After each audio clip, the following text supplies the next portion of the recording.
కొమరంభీం జిల్లా కాగజ్నగర్ పట్టణంలో కొనసాగుతున్న అన్నదాత సత్రానికి మున్సిపల్ అధికారులు నోటీసులు జారీ చేయడం వివాదాస్పదంగా మారింది. అంశంపై మాజీ ఎమ్మెల్యే కోనేరు కోనప్ప స్పందిస్తూ తీవ్ర అభ్యంతరం వ్యక్తం చేశారు. ప్రతిరోజు వందలాది మంది పేదలకు అన్నదానం, వేసవిలో అంబలి పంపిణీ జరుగుతున్న ఈ సేవలను అడ్డుకోవడం సరైంది కాదని చెప్పారు.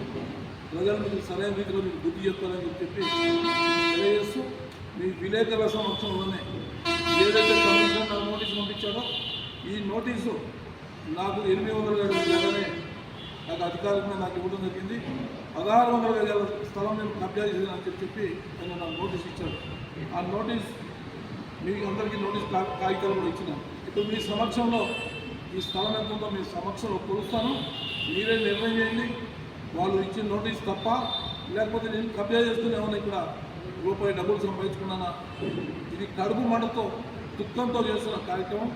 1600 గజాల స్థలం కబ్జా చేశానని చెప్పి ఆ మీద ఎలిగేషన్ పెట్టి ఈ సత్రాన్ని మూయించే కార్యక్రమం చేస్తాను.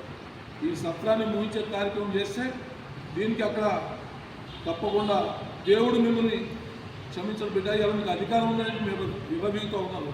కానీ ఈ పేద ప్రజల కడుపుకి ఏదైతే కడుపు మంట ఏదైతే తీరుతూ ఉందో దీనికి మీరు అడ్డుకట్టేస్తే దీనికి తగిన మూల్యం ఆ పేద ప్రజలు, ఆ దేవుడు మీకు సరైన సమయంలో మీకు శిక్ష విధిస్తాడు బిడ్డ.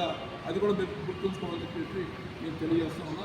ఒక్కసారి విలేకరుల సోదరులందరూ కూడా ఇప్పుడు నేను ఈ షెడ్ కొలుస్తాను, మీరు అందరూ ఎక్కడ వచ్చి దీన్ని చూసి వాస్తవం ఏంటో మీరు చెప్పాలని చెప్పి 100% రాజకీయ నేను ఎంత ఉన్నది అక్కన్న మాదన్న ఇద్దరు ఉన్నారు.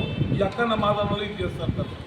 ఈ చేతగాని అధికారులను అడ్డు పెట్టుకొని ఈ నోటీసులు నాకు ఇచ్చారు.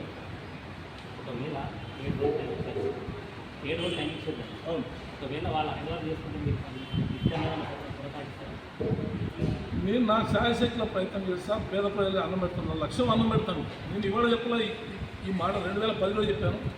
2017 సంవత్సరంలో నేను ఆసిఫాబాద్ మీటింగ్లో నేను డిక్లేర్ చేశాను. నేను ఈ ప్రజలకి సేవ చేయాల్సిన అవసరం ఉంది. ఈ ప్రజలకి నేను బాకీ ఉన్నా. ఈ ప్రజలకి నేను ఇంత చిన్న స్థాయి నుంచి నన్ను 3 సార్లు ఎమ్మెల్యేగా గెలుపొందించాలన్న కార్యక్రమం తప్ప ఏనాడు రాజకీయంగా నేను ఎక్కడ కూడా మాట్లాడేది. ఏనాడు నాకు నేను అన్నం పెట్టాను, ఓటు ఏమని చెప్పి నేను ఎవరిని అడగలేదు. నేను భోజనం పెట్టి కడుపు బాధ తీర్చినాను, కడుపు ఆకలి తీర్చినాను. అంతేగాని నేను రాజకీయం